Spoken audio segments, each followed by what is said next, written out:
जब से होश संभाला है, मन में एक इच्छा थी कि हम भी कभी जाएं चार धाम की यात्रा के दर्शन करने। भोले बाबा की कृपा हुई और इस बार कुछ दोस्तों के साथ हमने भी प्लान बनाया चार धाम की यात्रा का। और इस यात्रा में हम लोग घर से निकले हैं और अभी हम चार धाम यात्रा के द्वार पे, जो कि है हरिद्वार में, और हरिद्वार से हमने अपनी यात्रा शुरू करी है श्री बद्रीनाथ धाम की। और ये सफर रहने वाला है करीब 600 से 700 किलोमीटर का, जो कि मैं टोटल बता रहा हूँ। और इसके बीच में हम बहुत सारे लोकेशंस कवर करेंगे, बहुत सारे जो धाम है बाबा के वो कवर करने की कोशिश करेंगे। पंच केदारों में से कुछ केदारों के दर्शन करने का भी हमारा ऐसा प्लान है। तो बाबा की नगरी से आज वो दिन आया और हम जा रहे हैं दर्शन करने। और इसी के साथ दोस्तों स्वागत है मेरी इस नई वीडियो में, आपके अपने चैनल डीजे व्लॉग्स में। तो यात्रा में मेरे साथ बने रहिएगा। यात्रा की शुरुआत करने से पहले जो कि एक बहुत ही महत्वपूर्ण कार्य है, वो है चार धाम यात्रा का रजिस्ट्रेशन कराने के लिए हम लोग अभी हरिद्वार में हैं। और हरिद्वार में ऋषिकुल मैदान के पास चार धाम यात्रा का रजिस्ट्रेशन हो रहे हैं और हम लोग जा रहे हैं यात्रा का रजिस्ट्रेशन कराने के लिए। चलिए दोस्तों चलते हैं यात्रा का रजिस्ट्रेशन कराने के लिए और मिलते हैं आपसे सफर में आगे।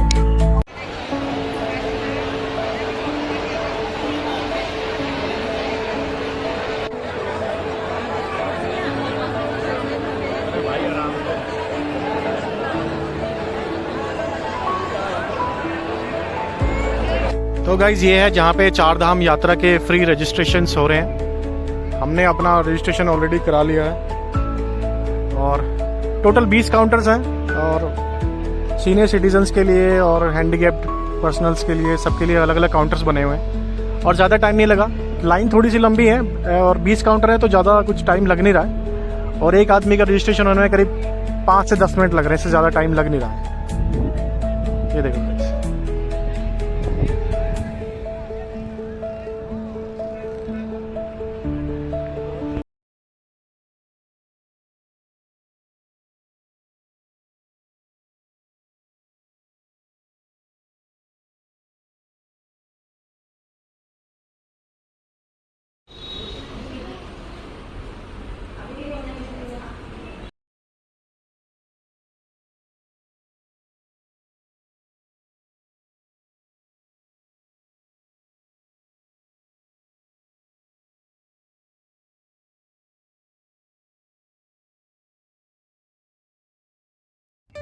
तो गाइस यात्रा का रजिस्ट्रेशन हमने करा लिया है।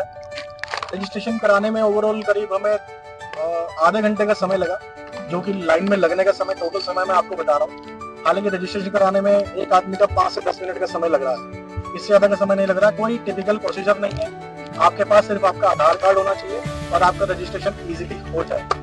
तो गाइस ऋषिकेश से तपोवन के रास्ते हम लोग आगे बढ़ चुके हैं यात्रा में, जहाँ से बद्रीनाथ है 291 किलोमीटर और केदारनाथ है 223 किलोमीटर।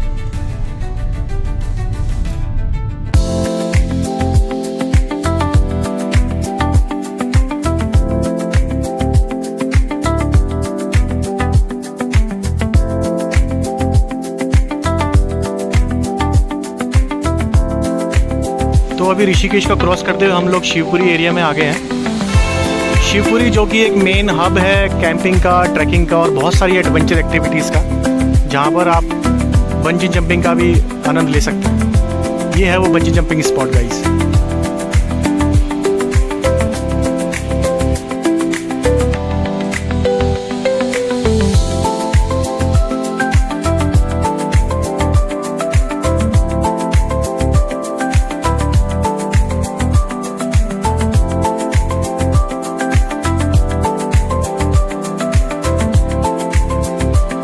ऋषिकेश से सफ़र में आगे बढ़ते हुए हम लोग आ गए हैं देवप्रयाग से कुछ किलोमीटर पहले, और लगी है प्यास क्योंकि बहुत ज़्यादा गर्मी हो रही है। और गर्मी के इलाज के लिए हम लोगों ने एक ड्रिंक डिसाइड किया है पीने का। भैया क्या बना रहे हो? नींबू सोडा जी, लेमन सोडा फर्स्ट क्लास। 2 बनाने दो भैया। एक खीरा भी लगाना यार। ये अरे 4 है, 4 बनाना। 4 बनाओ। सोडा बनाना है। सुनो एक खीरा भी बनाना। और खीरा में क्या, ये क्या है? पहाड़ी नमक है ना ये पहाड़ी नमक लगा के खीरा। ये खीरा यहीं का है, लोकल पहाड़ी? पहाड़ी नहीं बाबू, नीचे से आए। अरे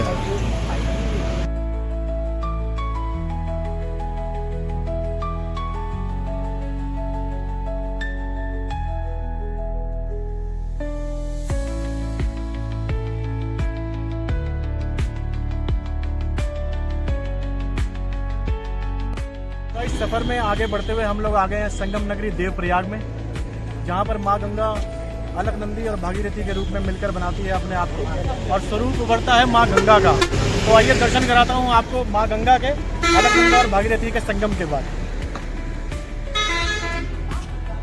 ये देखिए गाइस, ये है जो लेफ्ट हैंड से जो ग्रीन कलर में है वो है भागीरथी और जो राइट साइड से जो नदी आ रही है वो है अलकनंदा, और दोनों मिलकर इस संगम पर बनाती हैं माँ गंगा।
तो गाइस, देवप्रयाग से आगे बढ़ते हुए हम लोग उत्तराखंड के एक बहुत ही फेमस जो शहर है श्रीनगर, वहाँ पर हम लोग पहुँच चुके हैं और अभी हम श्रीनगर क्रॉस कर रहे हैं। और यहाँ से अभी हमने थोड़ा सा प्लान में हमारा चेंजेस किए हैं। क्या प्लान किया है वो अभी आपको ब्लॉग में आगे बताता हूँ मैं। फिलहाल हम लोग श्रीनगर क्रॉस कर रहे हैं और देखते हैं कब तक अपनी मंजिल तक पहुँचते हैं, शाम तक। और आगे का जो प्लान है वो उसमें थोड़ा सा चेंज है। क्या चेंज किया है वो मैं अभी आपको ब्लॉग में आगे बताता हूँ।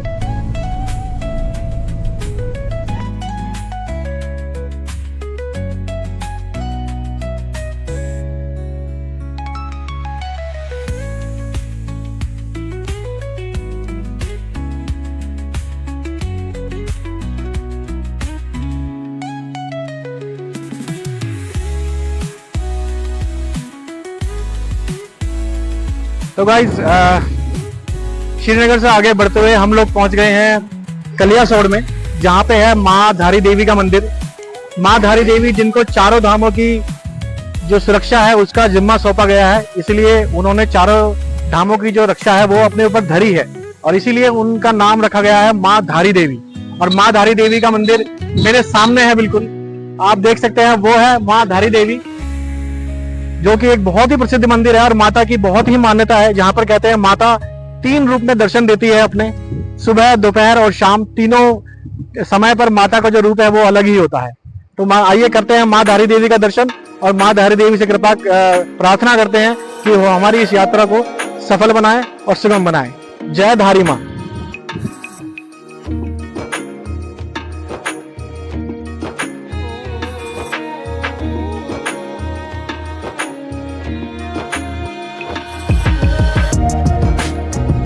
आगे बढ़ते हुए हम लोग आ गए हैं माँ धारी देवी के दर्शनों के लिए और ये है मंदिर का प्रवेश द्वार।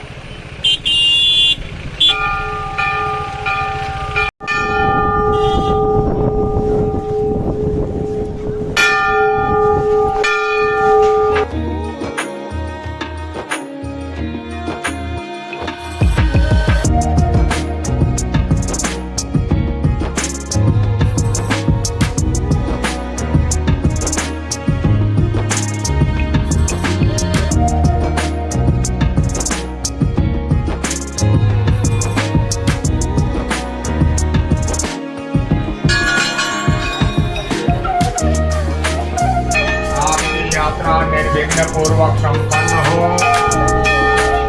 सर्वा बाधा जागृत अवस्था में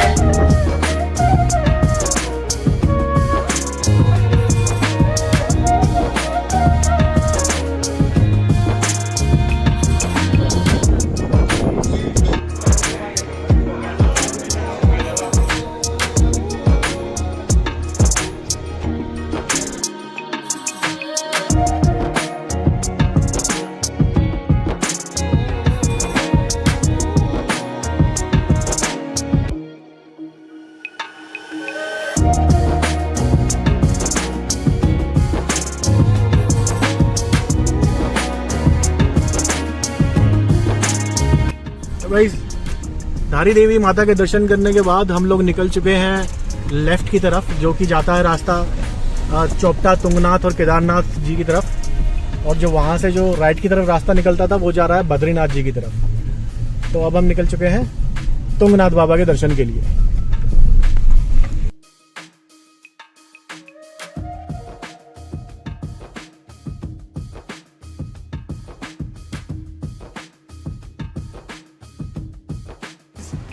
दक्षिण कालिका माँ धारी देवी जी के दर्शन हमने कर लिए हैं। बहुत ही सुंदर दर्शन हुए और माता का जो रूप है उसके क्या ही कहने। माता से ये प्रार्थना करते हैं कि हमारी आगे की जो यात्रा है वो सुलभ हो, सुखद हो और सुरक्षित भी हो। इसी कामना के साथ हम लोग रास्ते में आगे बढ़ रहे हैं। और जैसे कि मैंने पहले बताया था कि हमने प्लान में थोड़ा सा चेंज किया है, और वो चेंज ये है कि एज़ पर हमारा जो ओरिजिनल प्लान था वो था हमारे घर से सीधा बद्रीनाथ धाम जी के लिए। लेकिन प्लान में चेंज हमने किया बिकॉज जो हमारा रजिस्ट्रेशन है वो बद्रीनाथ धाम का दर्शन के लिए जो हमें डेट मिली है वो मिली है हमें परसों की। तो कल हमें बद्रीनाथ धाम जी के दर्शन नहीं हो पाएंगे, इसलिए हमने प्लान में ये चेंज किया है कि हम दर्शन करेंगे बद्रीनाथ धाम जी के परसों, जो कि है 18 तारीख। और आज हम इसलिए हमने जो चेंज किया है उसके अकॉर्डिंग आज हम सीधा जा रहे हैं सीधा तुंगनाथ जी के दर्शन के लिए, जो कि केदारनाथ से थोड़ा सा पहले पड़ता है, थोड़ा सा रूट से थोड़ा सा अलग है। लेकिन कल हम दर्शन करेंगे बाबा तुंगनाथ जी के, जो कि धरती पर भगवान भोलेनाथ का सबसे ऊंचा मंदिर है, सबसे ऊंचाई पर स्थित मंदिर है। तो कल हम करेंगे बाबा तुंगनाथ जी के दर्शन। 5 किलोमीटर का या करीब 6 किलोमीटर का ट्रैक है वहाँ पे, और उसके आगे चंद्रशिला ट्रैक भी हम लोग करेंगे, जो कि तुंगनाथ मंदिर जी से 1 किलोमीटर ऊपर का जो रास्ता है वो हमें कवर करना होगा। तो इसी कामना के साथ गाइज हम आगे बढ़ते हैं, अपनी आगे की यात्रा कंटिन्यू करते हैं। और यार आपको अभी मैं टाइम बताऊँ, शाम के 5 बजे हैं और उम्मीद है कि हम शाम के 7 या 8 बजे तक हम लोग चोपटा वैली तक पहुंच जाएंगे और वहीं पे आज हमारा रात का स्टे रहेगा। तो गाइस इसी के साथ चलते हैं आगे और आपको कल करवाएंगे बाबा तुंगनाथ जी के दर्शन। और ट्रैक का भी आपको पूरा जो है मैं डिटेल्स दूंगा, कैसा ट्रैक है, कैसी वहाँ की यात्रा हमारी रहने वाली है, सारी डिटेल्स आपको कल की वीडियो में मिलेगी। बट आज के लिए इस वीडियो में प्लीज़ बने रहिएगा। चलते हैं आगे चोपटा की तरफ और करेंगे कल बाबा तुंगनाथ जी के दर्शन। और अभी मैं आपको मिलवाता हूँ मेरे साथ जो मेरे फ्रेंड्स हैं, जो इस जर्नी में मेरे साथ हैं, 4 धाम की यात्रा में मेरे साथ बाबा भोलेनाथ की ब्लेसिंग्स लेने के लिए जा रहे हैं, वो मेरे साथ हैं। और अभी मैं आपको उनसे मिलवाता हूँ। तो मेरे साथ है हिमांशु। जैसा कि आप जानते हो, अगर मेरे पिछले व्लॉग्स आपने देखे हैं पिथौरागढ़ वाले, तो उसमें हिमांशु मेरे साथ था और इस बार भी हिमांशु मेरे साथ है। तो बाबा मजा आ रहा है? फुल मजा आ रहा है, बारिश भी हो रही है, फुल मजा आ रहा है। तो कल तुंगनाथ जी के ट्रैक के लिए तैयार हो भाई? बिल्कुल बिल्कुल। चलो गाइस मिलाता हूँ। मेरे साथ है मिस्टर अशोक चौधरी और अमरीश शर्मा जी। अगर अमरीश शर्मा को तो आप शायद जानते हो, ये वही हैं जो मेरे पहले व्लॉग में, जो मैंने पहला व्लॉग बनाया था उसमें मेरे साथ थे, ऋषिकेश वाला। तो अमरीश भाई कैसा लग रहा है इस बार? इस बार ये बिल्कुल एडहॉक प्लान था और बिना कोई प्लान के, बिना किसी तैयारी के, बिना रजिस्ट्रेशन के हम लोग निकल पड़े हैं बाबा के दर्शन के लिए। और ये हैं अशोक भाई। और अशोक भाई के बारे में अगर मैं बताऊं तो ये शायद 16 या 17 बार पहले बाबा केदारनाथ और बद्रीनाथ धाम जी के दर्शन और यात्रा पहले ही कर चुके हैं। और इस यात्रा में यही हमारे होस्ट हैं, हमारे गाइड हैं, और यही हमें सारा बता रहे हैं कैसे जाना है, कहाँ जाना है। तो दर्शन करवा दोगे ना इस बार भी? बिल्कुल बिल्कुल, डेफिनेटली। और भैया बाबा की कृपा बहुत है हम लोगों पे, बाबा का बुलावा आया है, बाबा का बुलावा आया है तभी हम लोग आए हैं। जब तक बाबा का बुलावा नहीं आता कोई अपने घर से नहीं निकल पाता। बाबा का बुलावा आया, हम सब जाएंगे, प्रेम से दर्शन करेंगे। बिल्कुल सही बात कही अशोक भाई ने, बाबा का बुलावा है तभी हम लोग निकले हैं घर से। और अगर बाबा नहीं चाहते तो यार पत्ता भी नहीं हिलता है इस दुनिया में, और अब बाबा ने बुलाया है तो इस बार दर्शन करके ही मानेंगे बाबा भाई। तो बोलो शंकर भगवान की जय। तो गाइस थोड़े से रिफ्रेशमेंट के बाद हम लोग आगे रास्ता लग चुके हैं चोपटा वैली की तरफ। और बहुत ही सुंदर मौसम हो रहा है यार। जहाँ दोपहर को यहाँ पर भी टेम्परेचर 36-38 के करीब था, वहाँ अभी सारी धूप हट चुकी है और बढ़िया से काले बादल आ चुके हैं। बारिश हो रही है, कभी छाया आ रही है, कभी धूप हो रही है। बहुत ही सुंदर मौसम हो रहा है यार यहाँ पे पहाड़ों में। और इसी सुंदर से मौसम का मजा लेते हुए हम लोग अपनी मंजिल की तरफ बढ़ रहे हैं, चोपटा वैली की तरफ। और तो साथ में जो मेरे साथी हैं यार, ऐसे साथी हो तो सफर का आनंद और दुगना हो जाता है। और इसी सफर का एंजॉय करते हुए हम लोग आगे चल रहे हैं। तो भाई जी भैया कैसा लग रहा है यार? एकदम बाबा के चरणों में जा रहे हैं, बड़ा आनंद और बड़े सौभाग्य की बात है हमारे लिए। बहुत सौभाग्य की बात है यार कि आज वो दिन आया, भगवान ने हमें भी बुलाया। सालों से इच्छा थी कि हम भी कभी 4 धाम के दर्शन करें, केदारनाथ, बद्रीनाथ, इन सब के दर्शन करें, आशीर्वाद लें। और आज वो दिन आ गया और हम लोग फाइनली आज निकले हैं और बढ़ रहे हैं अपनी मंजिल की ओर, बाबा से मिलने की ओर बेसिकली। और अगर अभी तक के मैं 4 धाम रूट की अगर मैं आपको इन्फॉर्मेशन दूं, कहीं पे भी हमें मेजर लैंडस्लाइड नहीं मिला। रूट बहुत ही अच्छा है, बारिश हो रही है उसके बाद भी कहीं पर भी हमें लैंडस्लाइड देखने को नहीं मिला है। तो ओवरऑल जो प्रशासन है, जो गवर्नमेंट है, बहुत अच्छा काम कर रही है सड़कों पर, और बहुत ही अच्छा ट्रैक है, बहुत ही अच्छा रूट है इनफैक्ट। और कहीं पर भी कोई गड्ढे ऐसा कुछ मेजर कुछ नहीं मिला, थोड़ा बहुत तो हल्का बहुत मिलता ही है, पहाड़ है तो ऑब्वियसली ये तो यहाँ पर होता ही है। बट ओवरऑल एक नंबर कंडीशन है रोड्स की, और बहुत ही यात्रा सुगम चल रही है अब तक। जैसे मैं देख रहा हूँ इतनी गाड़ियाँ, इतने टेम्पो ट्रैवलर्स, इतने यात्री जो यात्रा अपनी कर रहे हैं, और कोई भी बिना परेशानी के सारे काम निपट रहे हैं। तो चलो गाइस चलते हैं आगे और मिलते हैं आपसे सफर में आगे। तो गाइस आगे बढ़ते हुए अभी हम अगस्त्यमुनि मार्केट से निकल रहे हैं और हमने क्रॉस कर दिया है ऑलमोस्ट।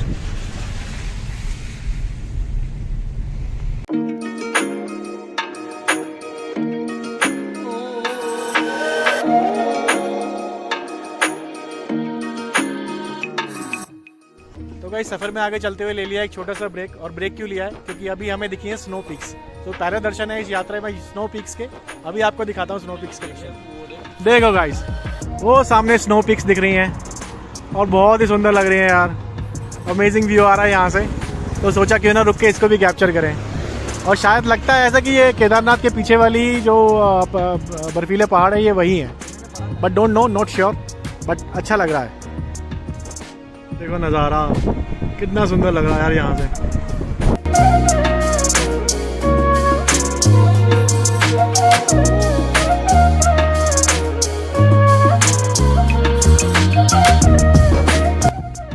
तो गाइस सफर में आगे हम लोग आ गए हैं कुंड के पुल पे। ये है कुंड का पुल, जहाँ से लेफ्ट की तरफ रास्ता जाता है केदारनाथ जी को, और हमें जाना है राइट की तरफ, क्योंकि हम लोगों ने जाना है तुंगनाथ और चोपटा वैली की तरफ। ये रहा गाइस, लेफ्ट गुप्त काशी केदारनाथ, और ये सीधा हमें जाना है तुंगनाथ चोपटा वैली। और तुंगनाथ चोपटा वैली का जो रास्ता आई थिंक पूरा रास्ता ये शायद सिंगल रोड ही रहेगा। हाँ जी। ओह माय गॉड, और अंधेरा भी होने वाला है गाइस। सो ओहो, सामने से यार बस भी आ गया। रास्ता बिल्कुल ही बारीक सा है एकदम यार, बड़े ही ध्यान से यहाँ पे ड्राइविंग करनी पड़ेगी। और अगर दिन के रोशनी में अगर हम जितना रास्ता कवर कर सकें उतना ही बेटर है।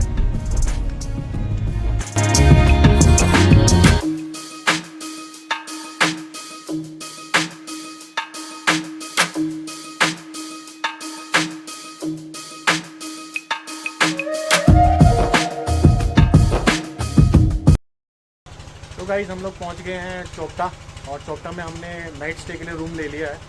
बेसिक सा रूम है, और काफ़ी ढूंढने के बाद हमें ये रूम मिला। रूम्स अवेलेबल ही नहीं है यहाँ पे, तो टाइमली हमने रूम ले लिया और हमने चेक इन कर लिया। दिखाता हूँ आपको रूम कैसा है। बड़ा बेसिक सा रूम है, but it's okay for a night stay. चलो रूम दिखाता हूँ आपको। तो गाइस ये है अपना आज का रूम। आज के लिए यही है हमारा घर। ये लगा हुआ है यहाँ पे एक बेड, और बैठे हैं अशोक भाई। ठंड बहुत ज़्यादा हो रही है, टेम्परेचर इज़ अबाउट 16 डिग्री तो होगा, 16 से कम ही होगा। तो भाई ये है बेसिक सा रूम। हमने सामान अपना यहाँ पे रख दिया है, खास कुछ है नहीं इस रूम में। और ये है यहाँ का वॉशरूम, जो कि काफ़ी बेसिक सा है, but it's okay for a night stay. तो चलो गाइस, फिलहाल मैं आज के इस ब्लॉग को यहीं पर एंड करता हूँ, और हम लोग करते हैं अभी रेस्ट, क्योंकि सुबह हमें जल्दी उठना है, अर्ली मॉर्निंग, और हमें जाना है बाबा तुंगनाथ के दर्शन के लिए। तो guys thank you so much for watching this video. अगर ये वीडियो अच्छी लगी और आप चाहते हैं इस इन्फॉर्मेशन को स्प्रेड करना मेरे फ्रेंड्स के साथ, तो इस वीडियो को लाइक करें, शेयर करें, कमेंट करें और सब्सक्राइब भी करें चैनल को। थैंक यू गाइस, मिलते हैं कल आपसे एक नई वीडियो के साथ। तब तक के लिए बाय बाय।